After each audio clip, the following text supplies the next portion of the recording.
Bonjour, je m'appelle Sarah Reda et en tant que coordonnatrice nationale du réseau des jeunes fonctionnaires fédéraux, I would like to welcome you all to today's Armchair discussion on performance management.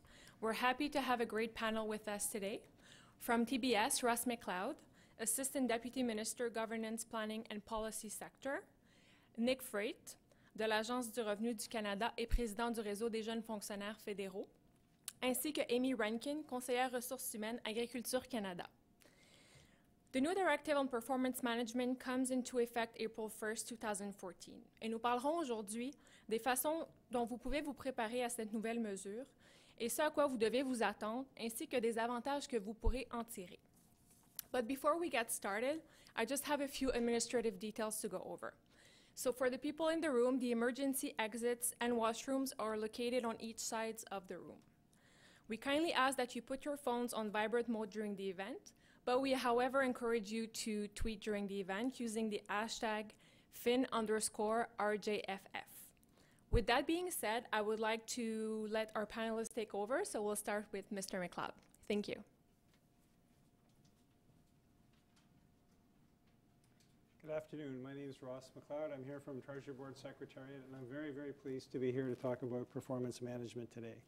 I was very excited to be invited to this event, and I'm really pleased to be actually able to broadcast this out to many sites across the country. So thanks to everyone for tuning in. Un gros merci à tout le monde qui a nous rejoindre aujourd'hui. C'est un événement très excitant pour nous et très moderne de la façon d'envoyer nos messages à tout le monde. So performance management, the angle I'd like to take on this today is what's in it for you. And you're going to hear different aspects of it through the day. Through the hour, rather. And I just want to talk a little bit about why this should be important to you. So we have a general story about how this is important for everyone and for the government, but I very much want to focus on what's in it for you as an employee. So why are we doing this? Au fond, c'est un aspect normal d'un milieu de travail normal. This is what people do in a normal workplace. There are many, many good performance management approaches used across the government of Canada, but not really any that are consistent or uniform in the way we do it. They're hard to compare between departments, and they don't always work the same way.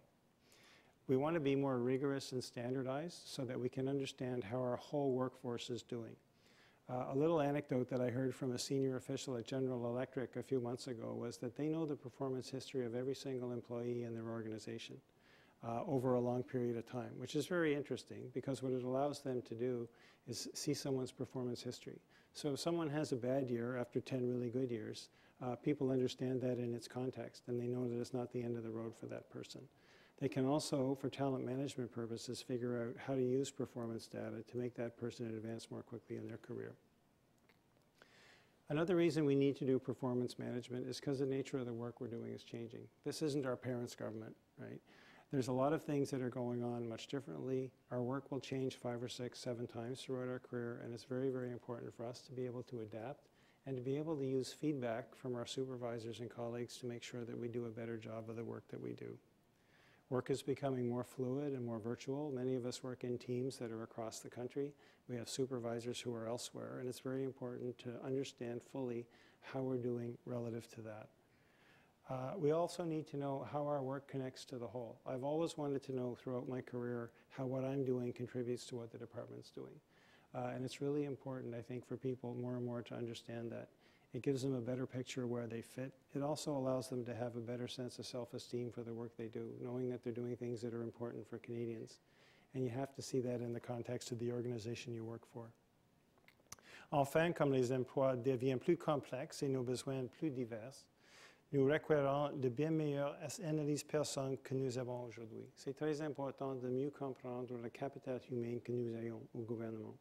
We have a very poor view of that right now. We don't fully understand what our people know, what they can do, and what they're capable of. So it's very important for us to have a better idea of that. And really the only way to get that information is to do more performance management. I think performance management is really about a culture of transparency and change. The transparency is that people fully know how they're doing, they know what they need to improve, they know when they're doing well, and they know what they need to do better. And you know, everybody needs that kind of encouragement throughout their career. So just a page out of my own playbook, what I do is my boss, Daniel Watson, the CHRO of the government, I have a meeting with him roughly every 2 weeks to go over my files and stuff. And almost every second meeting, I just ask him how it's going. Like, you know, how am I doing? Is there anything you want more of or less of? And I've received the best feedback of all from those little meetings because it's quick, it's casual, it's not even really written down. It's just, you know, a quick feedback on how I'm doing. And I encourage everybody to do that when they meet with their boss because it's a great way on the fly to figure out what you need to do. So, transparency, cultural change. Really, what we're looking at here is an organization that can be more attuned to how it's doing overall. It's an organization that can understand what its people know. And it'll also have a clear and frank exchange about when things aren't working. This is really, really important for people. If you know that you've heard that expression, if you're happy with me, tell my boss. If you're not happy, tell me. It's a bit like that. You know, you should be the first person to know if things aren't working out, and your boss has a duty to tell you that. It's really, really important. One little important fact about the Performance Management Directive is that almost all of the requirements are in there for deputy ministers and supervisors. There's only a couple for employees themselves. So it's really important to remember that this is really about how to manage well and what your manager owes you. So as an employee, it's really useful to think of this in terms of the government's commitment to you and their investment to you, because they do owe you that feedback, and it's the best way to become a better employee. We also think that for managers, it will help them understand better what's going on with their unit and better to develop the skills that they need to have in terms of conversations with their employees.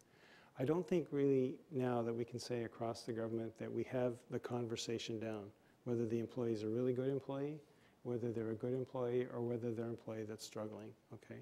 It's very, very hard to give feedback the right way.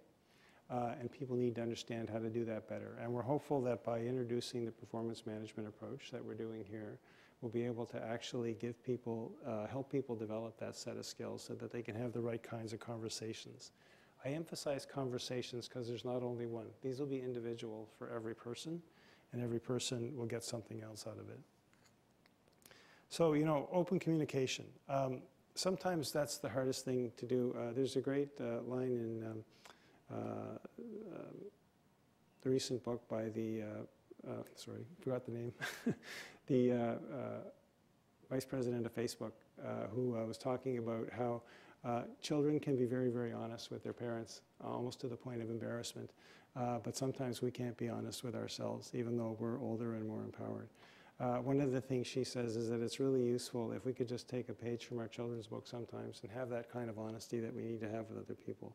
I think that's really at the core of performance management. What it does is it gives people a chance to have feedback on how they're actually doing. And that's critical. You know, you would want that in the rest of your life. You should want that at work as well.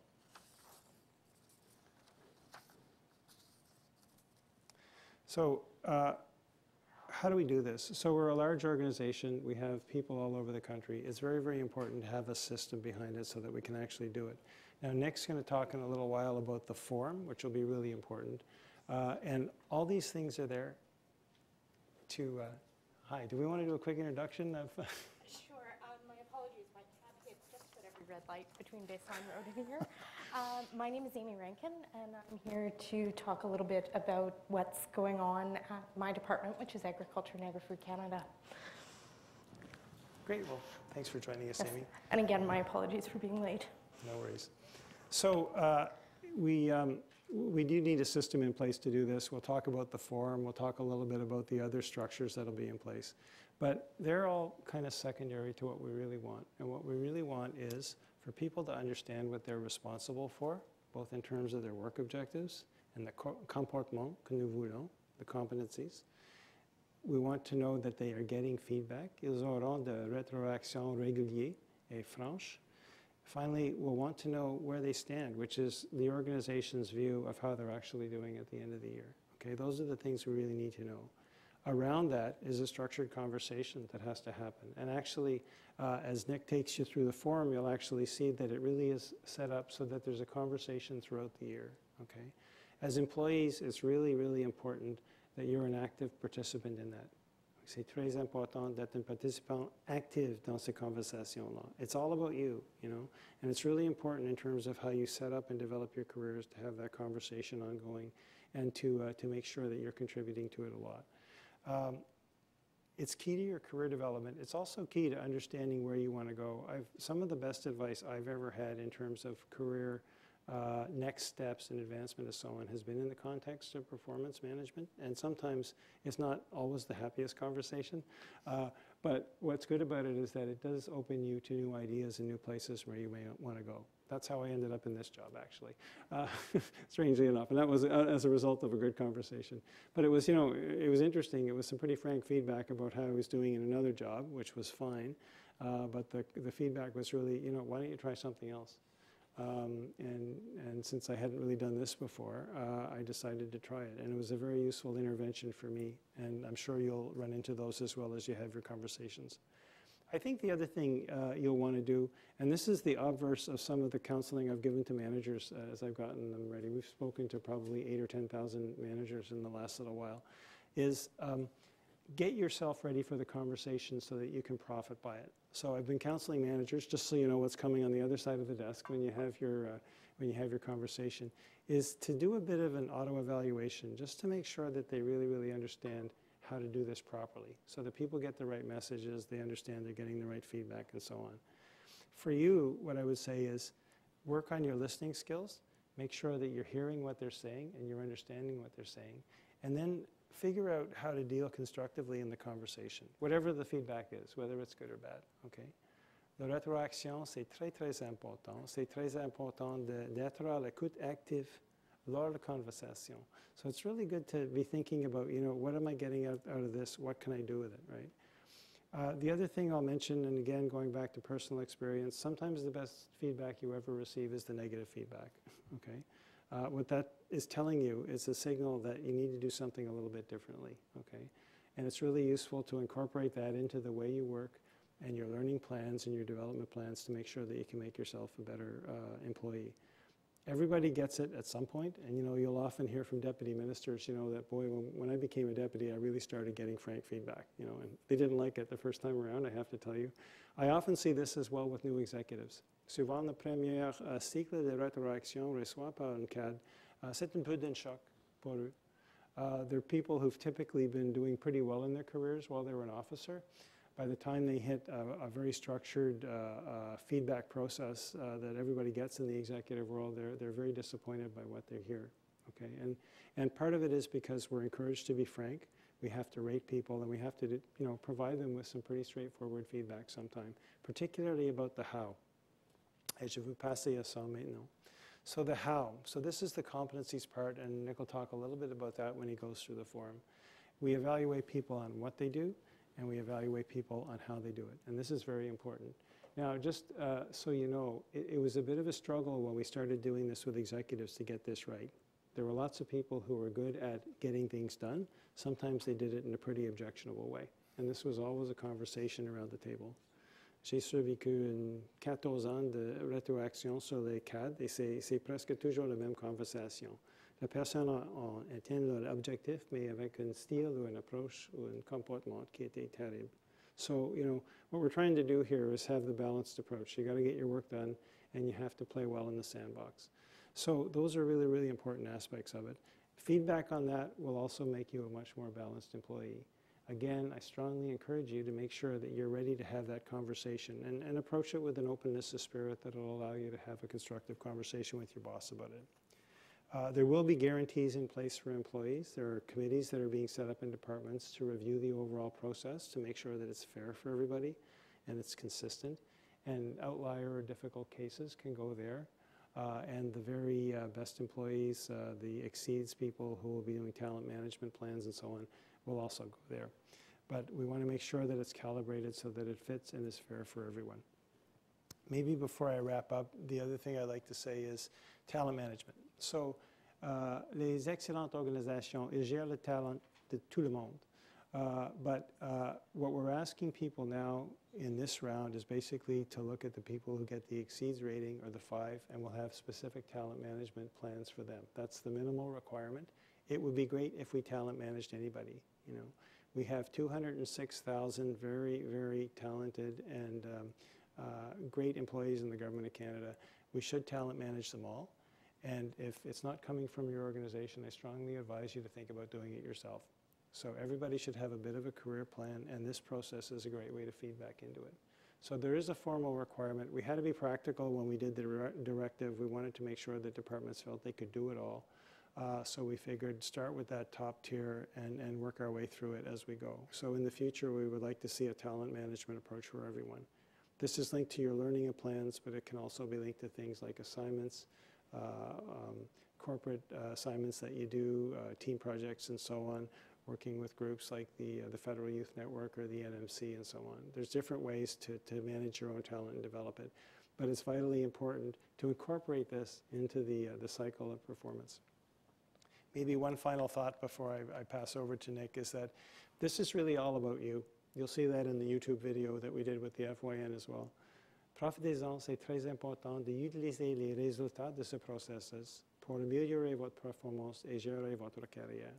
This is a privileged position to be in, to get feedback from someone who you work with and hopefully respect, who can help you guide your career in perhaps a different way. The vast majority of our employees do a great job. They care about what they do. They really want to serve Canadians. And you know, with a little bit of coaching and tweaking, it's a way to improve how we do things.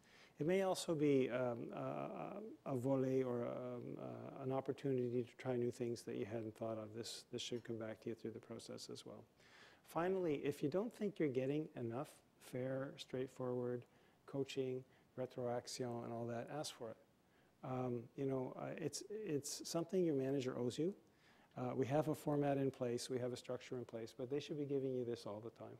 And the best feedback is regular feedback. We know that very, very well. So it's really important to, you know, if you don't feel you're getting enough, if it's not frank enough, if it's not focused on you enough, provide the feedback. That's perfectly in bounds to do that.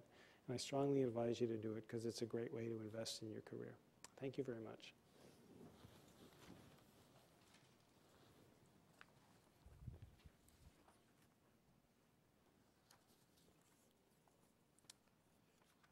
Donc, bonjour, je suis très heureux d'être ici avec vous aujourd'hui pour pouvoir en discuter de la gestion du rendement. Donc, je me suis déplacé parce que je vais passer un peu à travers le formulaire qu'on va utiliser aussi pour ma section. Donc, avec la gestion de rendement, nous amorçons un changement de culture qui a pour objectif de faciliter la communication entre l'employé et son gestionnaire, en encourageant un dialogue ouvert et construit tout au long de l'année. Performance management is a two-way street. It is your manager's responsibility to tell you what you are expected to achieve at work and how you are expected to achieve it. But at the same time, you have a responsibility to ensure that you understand your work objectives and strive to meet them. You have the right to seek clarification from your manager if at any time you are uncertain of what is expected of you, and to ask for help if you're having difficulty meeting those expectations, or if you feel that your work has changed. This afternoon, I'll go through the performance management form, which you can see right here beside me. And for those of you following by webcast, you can also get it through the TBS website. In order to guide our talk, I would like to remind our members that I'll be using the standard form provided by TBS. This form might be different if your organization is an agency, but in essence, it is the same and applicable to all. So we'll start with Section A of the form. So Section A is really quite standard. It's the generic information. So on you, your personal info. Donc, la première section va vraiment traiter des informations statiques, donc sur des données personnelles. Et on peut passer immédiatement au cœur, qui est la section B. So the work objectives. 3 things that I would like everyone to remember about this section. So it's the setting of the work objectives, which is the heart of the entire performance agreement.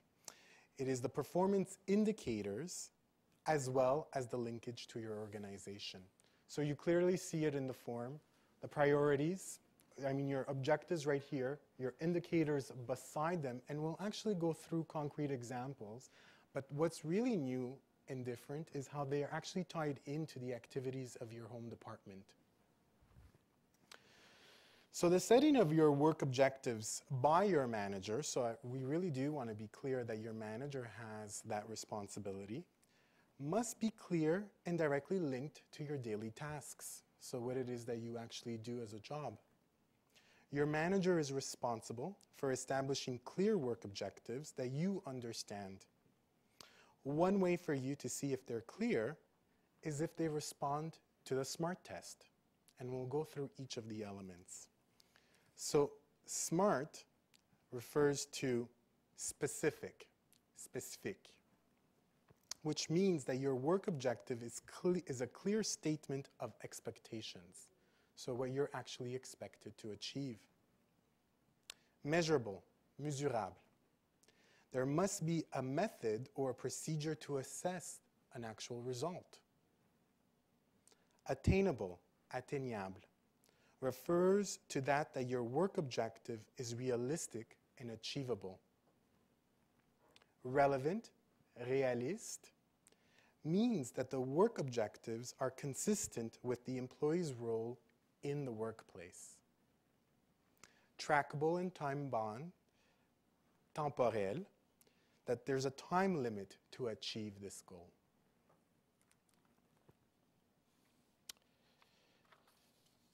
So let's maybe do a little example to see if an objective is SMART or not SMART.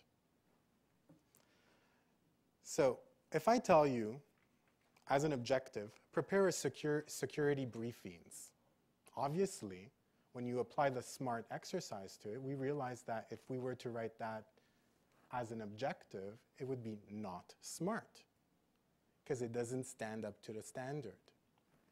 If, in contrast, I would say, by March 31st, 2015, deliver 3 briefings to key stakeholders regarding the new security initiative within departments and prepare a detailed report on the feedback.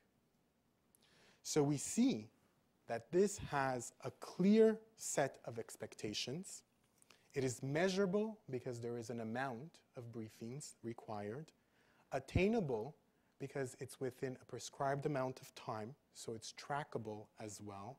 And realistic because it's set in your actual goals. Si on fait le même exercice avec un autre exemple, juste pour s'assurer si on l'a bien compris. Donc, organiser des consultations avec des intervenants. Encore une fois, ça ne nous donne pas les détails requis. On ne cherche pas des paragraphes non plus. C'est tout simplement une phrase qui relève les 5 éléments.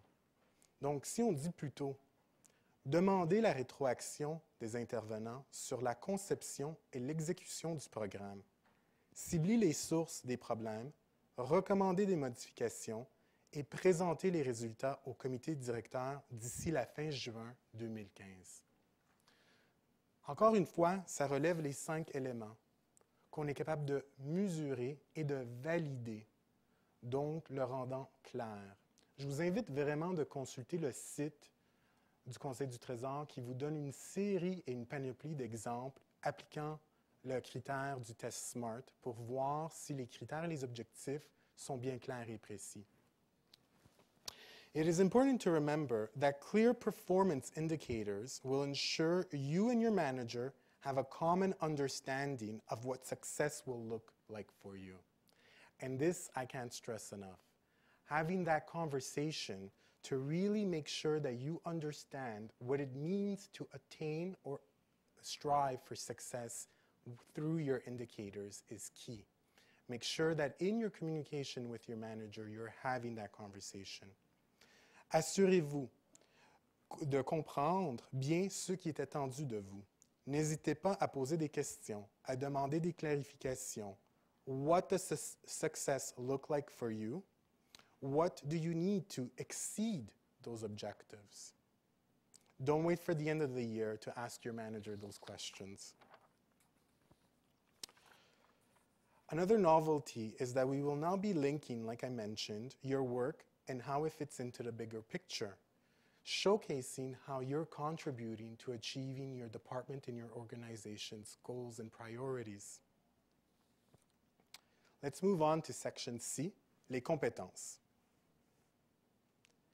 L'entente de rendement de la fonction publique contient 4 compétences essentielles qui s'appuient du code de valeurs et d'éthique du secteur public et des compétences clés en leadership. So the 4 that will be covered here are demonstrating integrity and respect, thinking things through, working effectively with others, and showing initiative and being action-oriented. So what does that actually mean? Competencies and behaviors or actions that employees must demonstrate in performing his or her job successfully. So let's translate it again in plain English. They make it explicit that how you do your work is as important as what you accomplish. So the how you're doing it is just as important. If you reach your priorities, but you're absolutely not a team player and you're putting down everyone in your work unit, then you're not meeting your competencies. Okay? So the mechanism of the how becomes extremely important. I encourage you to visit again the TBS website, and I'll be referring it throughout the presentation and as we go into the section on questions. To understand that under the employee toolkit, you can review effective behaviors that will help you to understand how you can actually put into action these 4 competencies that I covered. Notez que les compétences plus techniques ou spécifiques à votre poste peuvent être ajoutées. So that means that we can add, depending on your organization, additional components that would touch on the mandate deliverables of your home organization. Now, the rating, the evaluation part. So how do we do this? I won't spend, like you're noticing, like the form is just scrolling in the background because I just want you to have a look to see what it looks like. This is the major core, the one for the public service in general, but there are, like I said, some agencies might differ in their forms. It's important to remember not to concentrate too much on the actual form, but more on what Ross was talking about, the conversation. Because the template is really there to guide you in having that conversation with your manager. So that's why I won't even spend too much time on the evaluation grid, which is on the same site. Je vous rappelle que les 2 sections que nous venons de voir, donc soit les objectifs et les compétences, vont se voir attribuer une cote de 1 à 5.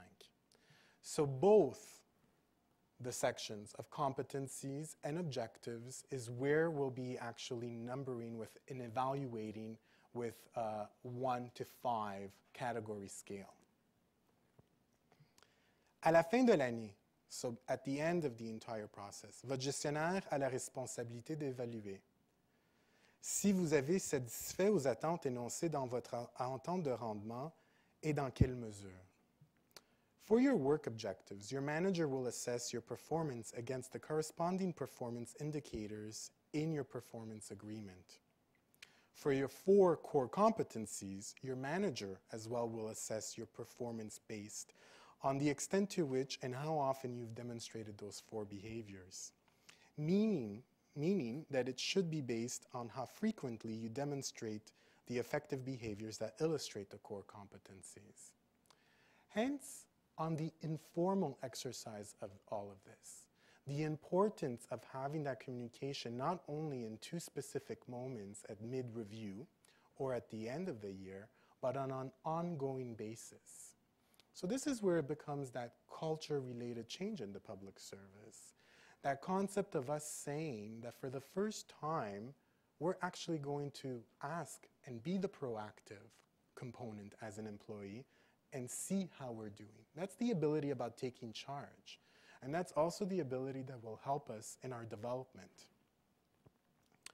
I would like to mention that an action plan can be put in place at any time throughout the year by your manager. if you're having difficulty in meeting your performance expectations or demonstrating the core competencies. The action plan is designed with the scope of assisting an employee to achieve success. It will outline specific steps for the employee to take action and as well to take ownership of their development. Going back to the form in section D, I would like to talk about talent management. La directive sur la gestion du rendement prévoit la révision à chaque année des dossiers de tous les employés qui auront surpassé les attentes afin que a talent management plan is established for the employee, including opportunities for developmental assignments, consideration given for formal or informal recognition for the employee, and the ability and competencies of the employees are considered in human resources plans, as well as including succession plans. Talent management is an important element of Blueprint 2020, especially for the Federal Youth Network. Our next report will showcase concrete recommendation of talent management initiatives. Right now, we're actually crowdsourcing, so I strongly advise anyone that has any opinion on what talent management should look like in the public service to reach out to us. Gardez un œil ouvert pour ce document, il pourrait vous donner des idées. Right now on the form, from what you can see in section D, it's a simple box. Because as Ross mentioned, we're still working on it. So I invite our members to help us shape what goes into that box and what it should look like. So once again, follow our conversation on GC Tools as well as our Twitter and LinkedIn in order to provide feedback. But in the meantime, have the conversation with your manager about how you see your talent management. What are your career goals and aspirations? And what can help in this discussion is, and we strongly believe at the Federal Youth Network, is doing your learning plan, which is the final element that I'll be touching on today. Performance management is an opportunity to discuss and explore different avenues for professional development. Your learning plan is the perfect tool where you can have an ongoing conversation and communication with your manager to indicate what you need in order to take you to your next step in your career. You can use more traditional forms of training in your learning plan, such as internal or external courses, but we really encourage you to think outside of the box and do something completely different. You might be interested to do a job shadowing. We say, oh, we don't really do job shadows in government. Why? There's no written rule. I've done them in the past, and it's a great learning experience to really understand if that role is for you before you start putting it on paper. Another exercise that can really be beneficial is a reverse mentor. Can't stress enough how much the Federal Youth Network actually believes in reverse mentoring and supporting your own development, and that can be put in your learning plan as well. On the GCpedia page of the Federal Youth Network, you have a list of mentors across the country, both for traditional mentoring and reverse mentoring. We encourage you to visit that site. And as well, we encourage you to think of any other option that might make it interesting for you.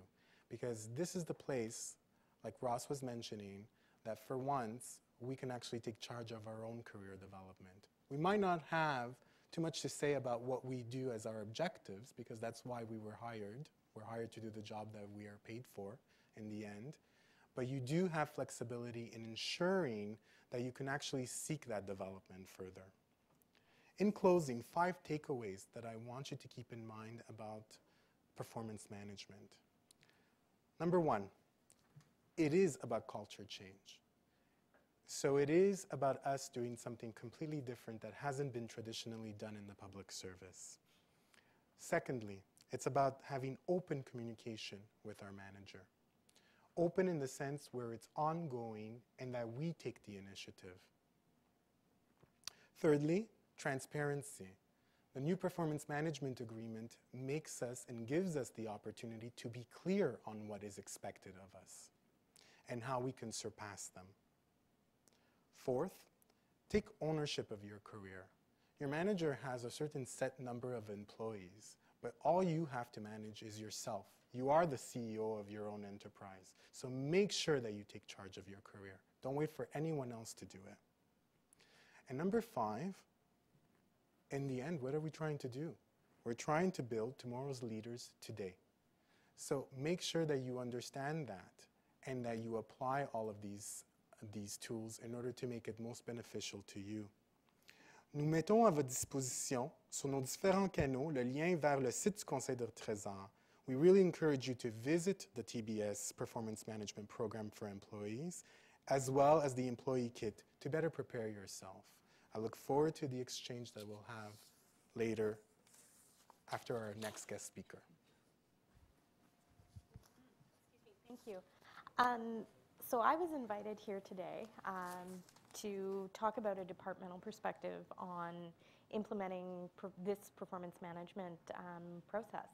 At Agriculture, we've been doing performance management in one form or another for quite a long time, but this will be the 4th or 5th iteration since I started with Ag back in, about 8.5 years ago.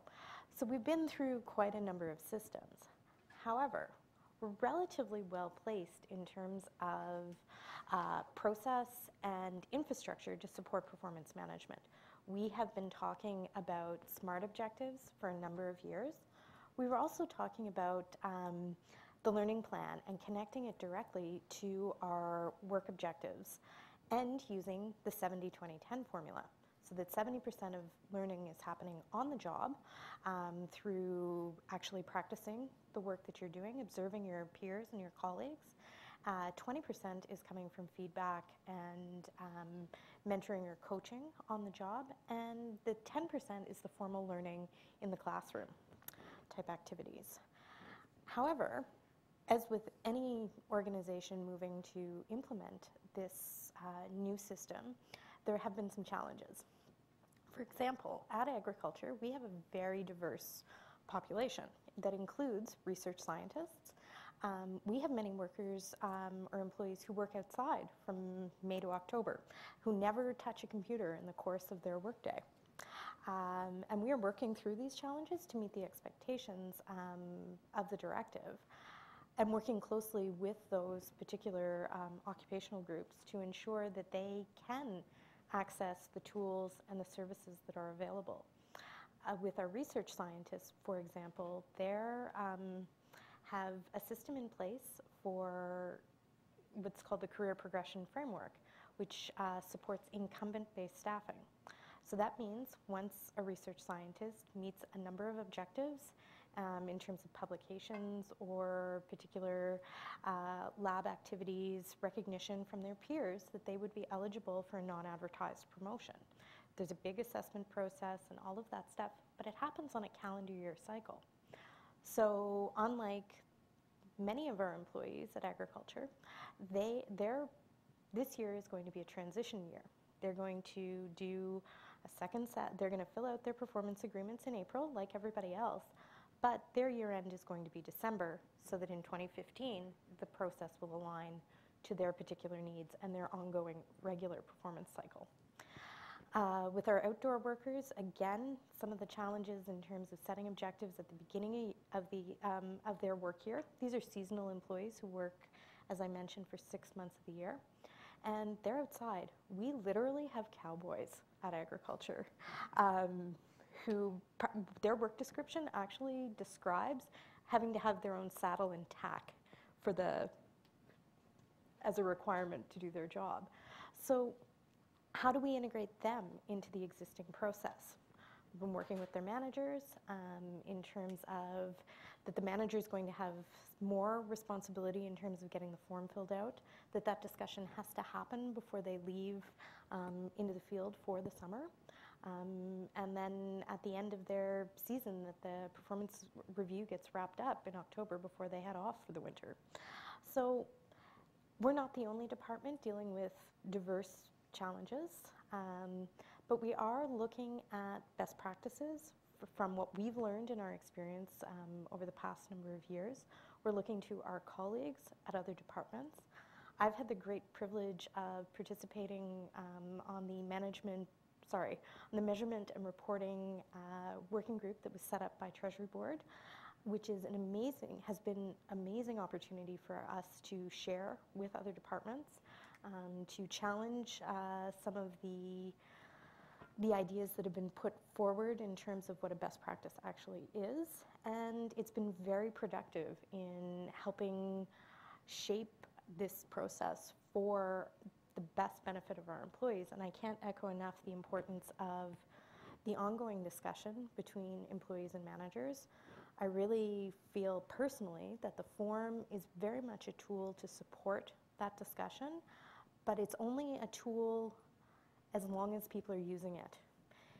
If you, as an employee, aren't engaged in the process and don't take ownership of the process, then it is still just a tick box paper exercise. But unless you are actively pursuing the discussion, getting the feedback you need, taking ownership of your learning and development, and engaging your manager in the ongoing discussion, that's how to make this a meaningful and useful exercise for you. I did a workshop this morning for our employees at agriculture on the new process, went through the form and what's changing and all of that good stuff. And the takeaway message that I really couldn't emphasize enough is that, like Nick said, you have to take ownership of your career. You have an accountability as employees to engage in this exercise.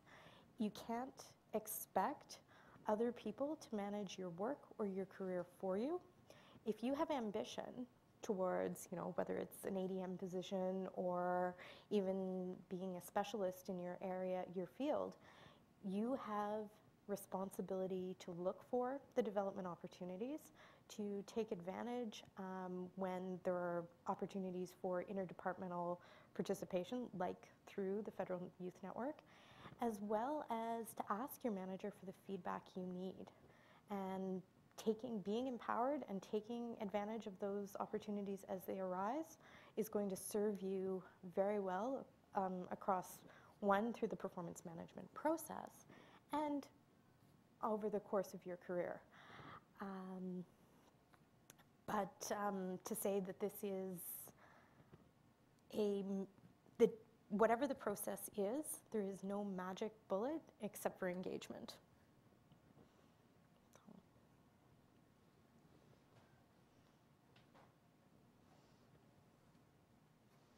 Thank you to our panel for this discussion. Now I would like to open the floor to questions. For participants joining us via webcast, please submit your questions by pressing the Participate button located on the top right hand of your screen. Someone is monitoring the inbox and will read the questions to our guests on your behalf. Please specify if your question is general or for a specific speaker. I would also like to remind everyone that we'll be accepting questions via Twitter as well, so please use the hashtag #Fin_RJFF. Pour les participants en salle, il y a des micros de chaque côté de la salle, donc si vous avez des questions, on vous demanderait simplement de vous identifier avant de poser les questions. Donc, est-ce qu'on a une première question? OK, d'accord. Donc, what happens if someone was on assignment for part of the year? Who will be in charge of doing their evaluation? Is it the manager who was in charge of the assignment or the manager when they returned to work? The direction that we've been providing to employees is that ultimately their manager on March 31st to the end of the performance cycle is responsible for getting their performance review completed. But that doesn't mean that they can't go and seek, and the form actually includes the space for additional reviewers. In an ideal situation, the manager who responsible for the assignment would have provided notes and some feedback at the end of the assignment period. But we all know that doesn't always happen. But there's nothing preventing the employee or their current manager to go back and ask for some input at the end of the year. And that's what we're encouraging our employees and managers to do. I'll just add maybe that's what people normally do with executive PMP as well, and it seems to work pretty well. I mean, the two managers just need to coordinate their input and feedback, and normally that works pretty well, but the person who has the employee at the end of the year should provide it. Okay. What would you suggest or recommend to an employee who feels that maybe they're having a hard time engaging their managers into the whole process? What would you recommend to that employee? Looking at me. Who wants to jump in? The first thing, and I was talking about this in detail this morning with with the workshop group that I had, is that as the employee, keep asking. Set up regular bilats with your manager. Come prepared to talk about specific things. Don't take the attitude, the passive attitude that the manager is going to provide everything you need. Manager doesn't know necessarily, and especially with big teams, what's going on at your desk from 8 a.m. to 4 p.m. or whatever your work hours happen to be. You have a responsibility to keep them apprised, to let them know what's going on, where you're struggling, where you think you've had some success. And again, use the tools that are available within the organization. If it's beyond sort of an engagement issue, that doesn't mean you can't look to your internal conflict management groups or look to maybe in a big team, maybe seeking out an outside mentor to provide some additional feedback and support is where you have to go. Some departments, like my own, is a formal mentoring program. Is there a senior advisor, a senior officer in the team who could give you a hand as well? Nothing prevents you from seeking out additional support if you're not getting exactly what you need from your manager, but keep asking, for sure.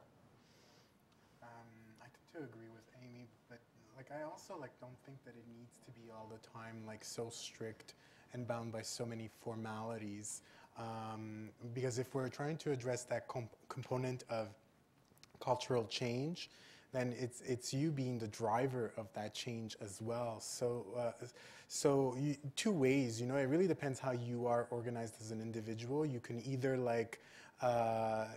depending on the size of your team and the responsibilities of your manager, they might not be able to meet with you on a regular basis, but you can keep them informed. Even just shooting them off a little email with this is how the project is going. It shows what type of character you have as well. So these are the little hurdles that I've been encountering, and this is how I'm trying to overcome them. So you're taking, again, that proactive spin in that relationship. And it's not let's book an appointment now and talk about me.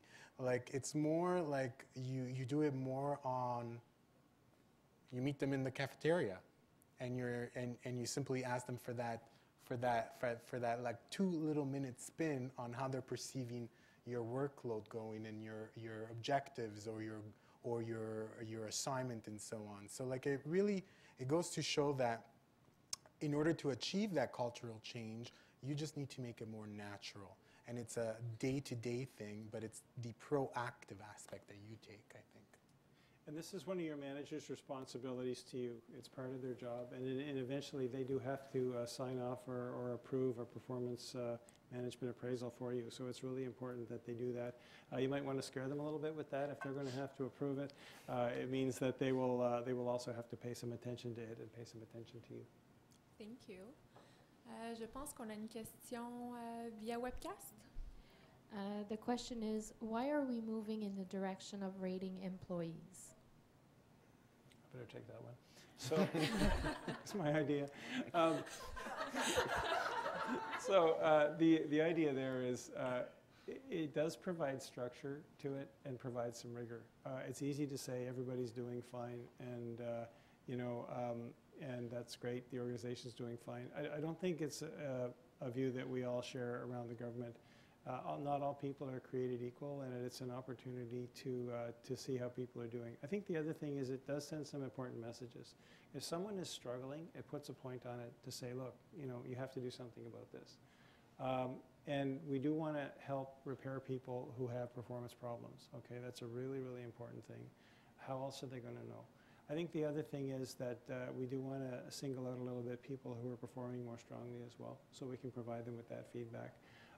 We've done this for years with executives, et ça fonctionne très, très bien avec les cadres. Il y a des questions de jugement et subjectivité, tout ça, mais c'est un important élément de leur processus de gestion de rendement, et c'est bien accepté maintenant. Thank you. Do we have another questions from the web? As an FSWEP student, we are not required to do the new performance agreement. What are some steps we can take as an FSWEP to be involved in our talent management? That's an excellent question. From my own experience, I have a student working for me right now, and because we are the performance management team, he does, in fact, have a performance agreement. But that's not always the norm. For FSWEP, depending on the program that you come in from, some of the co-op programs require a development plan. And as well, as a student, there's nothing wrong with asking for feedback, for what the expectation is that should be set at the beginning of your assignment or your contract with government or with a department or with a team. So, but. It's never too early to start asking for feedback. So I would do it even if you're a student, even if you don't have that formal structure around it. It's a really good thing to do. It's a good habit to start with, and it's a great way to start managing your career right from the beginning. And I would also add that as a student, like making those links even with groups inside of government, like the Federal Youth Network, would be a good place to even help you in that approach, and maybe even seeking out at that point further information like via reverse mentor or so on. So it's a great starting point. And just to add to, as somebody who has had students working with me, having done, maybe if it's not a formal performance review, but having some notes makes it much easier for me later on to provide references to jog my memory, that kind of thing. So it is worth asking for that feedback or some sort of record. Thank you. And we have a question on site. My question is further to the first question that was posed by the person on the webcast. It's about the scoring, the 1 to 5 scores. Is there going to be any kind of assistance provided to managers to help mitigate the subjectivity of such a scoring system, to help ensure that what one manager deems as a 3 or a 4 is going to be the same as what another one deems a 3 or a 4?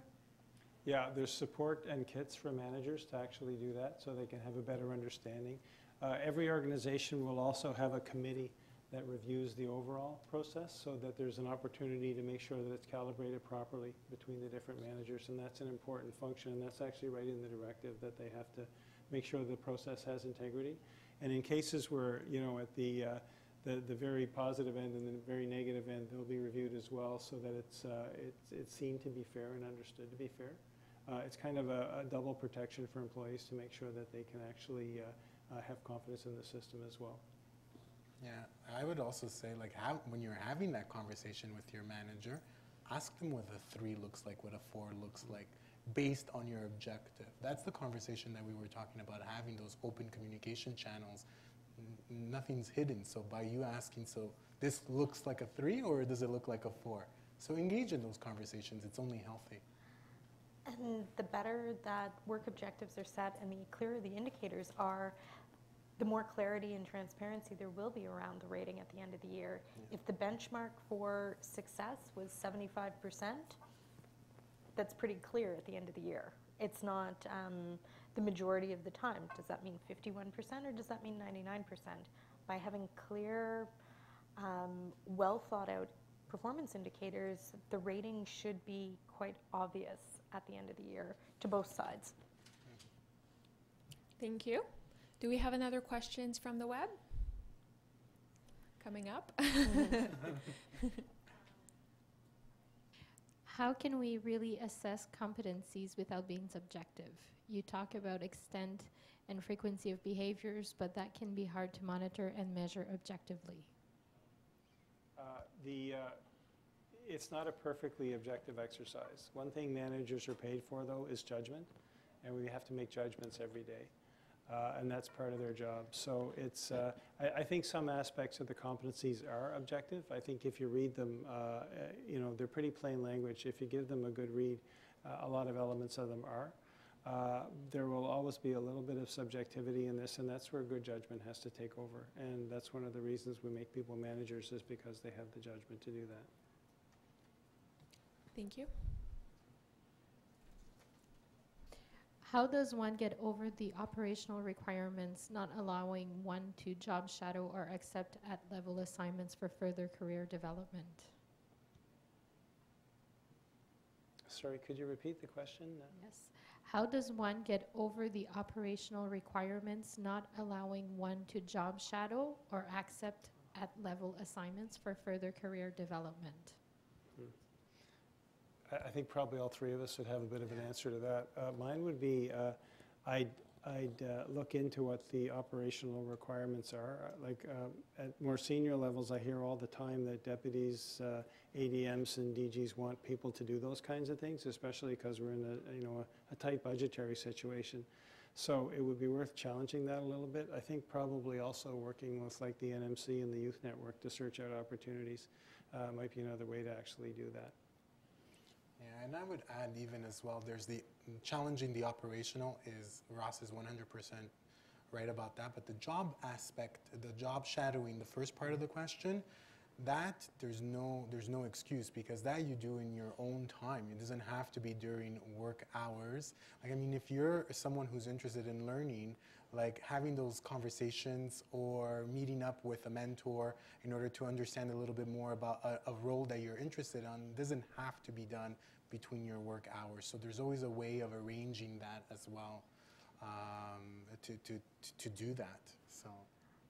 The other thing I'd add too, if you are seeking out other opportunities like that, be upfront about it as early as possible in the process.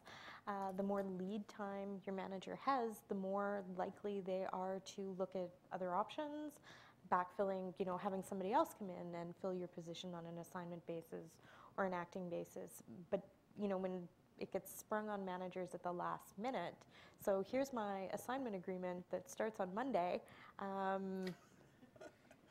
Maybe just to pick up on that point, that's what your learning plan is for, right? Yeah. So you can kind of contest it with your learning plan a little bit, like say, propose a learning plan to your boss and have the conversation, and you might be able to tease out what's workable and not workable for you, and you may be able to force the conversation a little bit about why not. Like I've had people job shadow with me. It's very, very easy for me to do. They seem to enjoy it and get a lot out of it, and it's very little effort and cost. Like it's a really easy way to do it, and there's lots of other great ways to do that as well. But maybe if you use the learning plan as the lever to do that, it'll give you an opportunity to at least have the conversation, and maybe some of those requirements about not having those things may disappear if people actually get to write it down and propose it. Thank you. Do we have maybe one last question? Do you believe that management will be supported throughout the process when dealing with underperformers? Yes. The president of the Treasury Board has been quoted on this quite a bit, but one of the things he says was, we'll have your back, the deputies will have your back, and HR will have your back, and that's absolutely true. I have to make another point, though, and I'm really happy we've talked very little about the poor performers because they're really, I think, 2 or 3% of the issue, to tell you the truth. We have to. It's better for them and it's better for us. But the vast majority of our employees are great, and what we want them to do is just be better. Thank you. Maybe just quickly, so it's coming up, performance management will be in place as of April 1st. So what would you suggest for employees to get ready? How can they prepare themselves to be ready for this first discussion with their managers? Go to the Treasury Board webpage, look at the tools, take advantage of the opportunities that your department may be offering. Like we just rolled out workshops from now until mid-April to ensure that employees and managers have the information they need to be successful in using this process. So your department likely doing similar types of activities. My point again would be like really look at what our communities are doing, both at the Federal Youth Network and the National Managers Community there as well, developing tools in order to assist employees navigate through this. And as well at FIN, we're actually developing a series of videos that will be live soon, addressing a lot of the issues and giving key points. So look out for that on our YouTube channel as well. Utilisez les outils qui sont disponibles à vous maintenant. Préparez-vous pour la conversation. The other thing is to take a bit of time to think about what you want in your career and relate this year's performance to that. Well, thanks to all of our panelists today, Ross McLeod, Nick Freight, and Amy Rankin, for a very informative session. J'aimerais rappeler à tout le monde que la discussion sera disponible sur notre chaîne YouTube au cours des prochaines semaines. Donc, nous nous assurons de partager l'information avec tous. Et je vous remercie et je vous souhaite une bonne journée. Merci.